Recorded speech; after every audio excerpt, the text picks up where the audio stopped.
Hello, Academians. Question for you. Prior to 2015, you had two different IUL products. One IUL product had an S&P 500 strategy with a cap of 11%. The other product had an S&P 500 cap of 12%. So the second product had more pricing put into it from a call option standpoint than the first product. Let me ask you a question. On that illustration, which illustration, all else being equal, I'll emphasize that. Which illustration illustrated the best?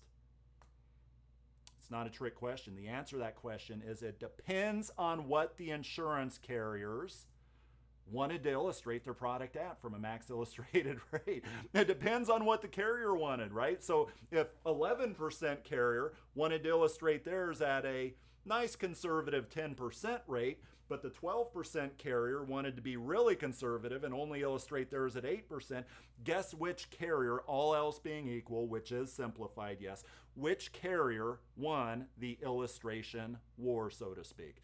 It would have been our 11% carrier, even though the pricing was not this is a Ferrari and this is a Pinto, to use the analogy, but yet that illustration said that the Pinto will go as fast, actually faster than that Ferrari. So here's what happened. All good things must come to an end, and I'm being facetious there, of course. It wasn't a good thing. All things must come to an end like that, and that is regulations is what I'm talking about. AG 49 in 2015, what the regulators said was, yeah, if this is a Ferrari and this is a Pinto, you can't assume they're going to go the same speed, right? So how do we equalize it out? Well, let's do a 65-year back test. So let's take the 12%. Let's go back to, what is today, 2021. Let's go back to 1956. And let's take the next 25-year period of time, January 1, 1956 to January 1, 1981. I should have prepared a little better for this video.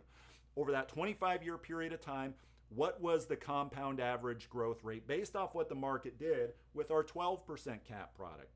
That's one data point. Move forward one day, you do the same thing. That's another data point. You keep moving forward until you get up to today, basically, and you have 10,000 different data points. You divide those by 10,000, that's the average, and maybe the average compound average growth rate was, for our 12% product, based off of how the S&P 500 actually did, maybe that was 6%. Just an example here. Now, what about our 11%? Well, it doesn't take an actuary to tell you that the 11% is going to be less than 12%. Thus, the purpose of AG 49, as well as maximum loan arbitrage, that one can illustrate. But I'm not going there for purposes of this.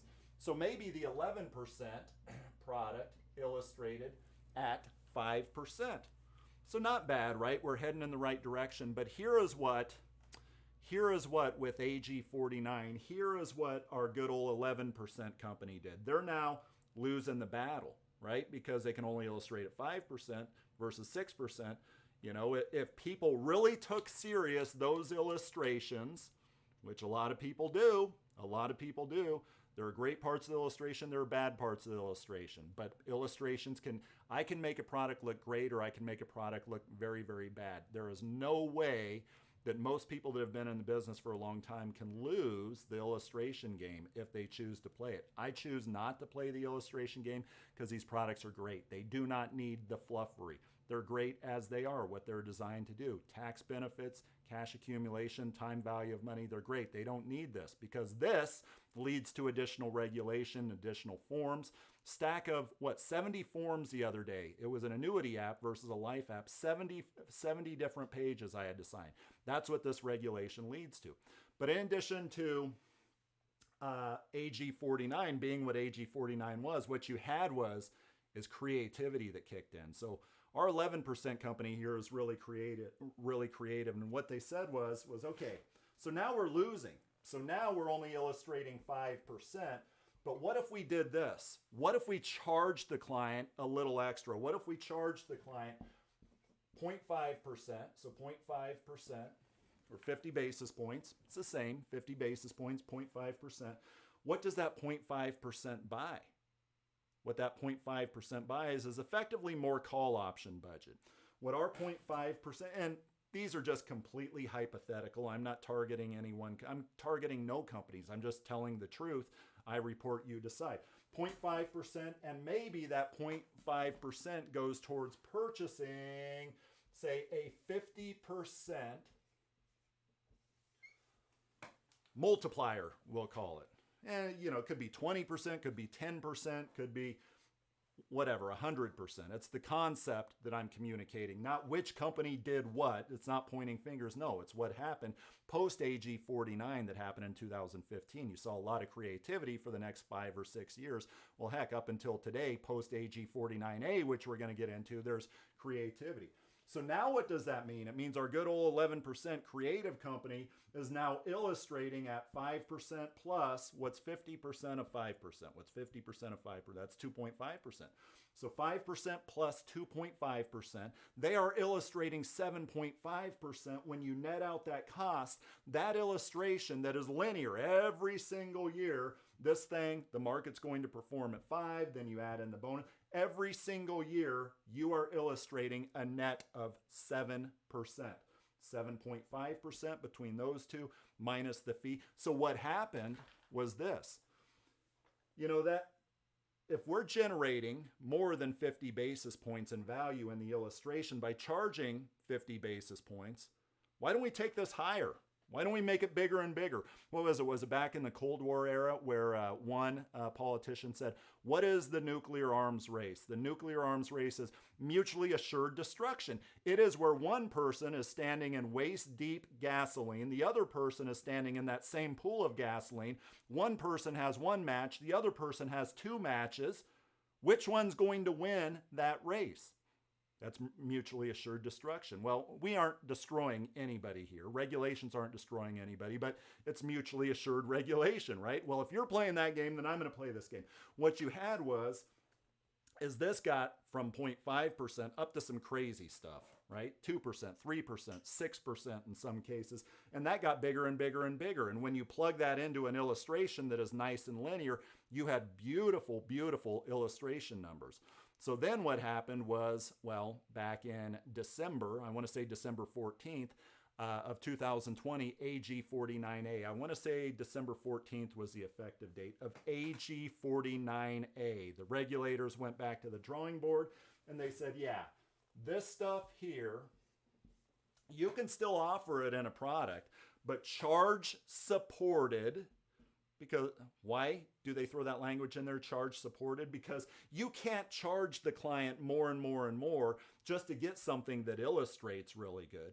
Charge supported performance-based multipliers. You can offer them on your product, but you cannot illustrate the wonderful value. And I liked multipliers myself because I do believe in some risk premium.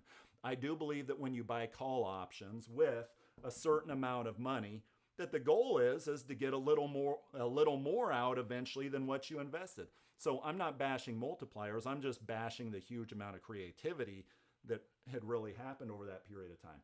But the regulator said you cannot do that. You can do it, but you just can't illustrate it. And that is AG 49A. So what happened with AG 49A was this. The carriers, our 11% carrier here said, so let's see. So in AG 49A, they talk about a benchmark index account. So that benchmark index account is just our plain vanilla S&P 500 strategy, right? And ours is priced at an 11% cap versus our competitor at a 12% cap. So our competitors is priced with more juice than us, thus more upside than us. However, if the regulators are honing in on this one benchmark index account to determine the illustrated rate for all index strategies, what if we create more index strategies? And let's say we create an index strategy that has the pricing of less than 11%, maybe something equivalent to like an 8% cap, an 8% cap. Not the exact same strategy, but just the pricing equivalent, the call option budget of an 8% cap. So what if we created this additional strategy, and maybe it's an exotic index account or whatever, but it has the pricing similar to an 8% cap. What is our max illustrated rate on this? Well, it depends on the benchmark index account, which is 5%. Okay, So we have extra pricing here, which is great. We can illustrate it as if it has a cap of 11%. We can illustrate it with a 5% max illustrated rate. So what if we did this? What if we offered, say, like, I'll just pick something out of the air. Not performance-based, because we can't illustrate that per AG 49A. Let's instead illustrate, say, like a 1.5%, because we have pricing power. We can sustain this. We can sustain this. We have pricing power here because maybe that, the 3% difference in what we could do in a cap versus what we did do, that frees up some room for us to give a guaranteed bonus of 1.5%, completely arbitrary, completely hypothetical, but the concept is not hypothetical. So then effectively, what are we doing? What are we illustrating now? Our company that has less pricing power than that company and the product. We have a Pinto, we have a Ferrari, to exaggerate it. What are we illustrating now? We are illustrating 5% plus 1.5%. We are illustrating 6.5%. We are illustrating a Lamborghini when we have a Pinto, but we're beating the Ferrari in that illustration game. So what do we have here? We have kind of back to the drawing board, in my opinion, when it comes to, possibly additional regulation, maybe an AG 49A2 or an AG 49B. I don't know. AG 49A was amendment, so what would AG 49? It'd probably be AG 49A2 or something. And that is why. So 3 phases, pre-AG 49, AG 49, and AG 49A, post-AG 49A. Hope that makes sense. These products are great products. We don't need to play the arms race stuff. These products should be sold off time value of money, tax-free distributions, potentially tax-free distributions, death benefit, paying pennies for dollars, paying pennies in premiums to get dollars of death benefits. That's why these products are great. They're magical, and no other product out there does what life insurance does.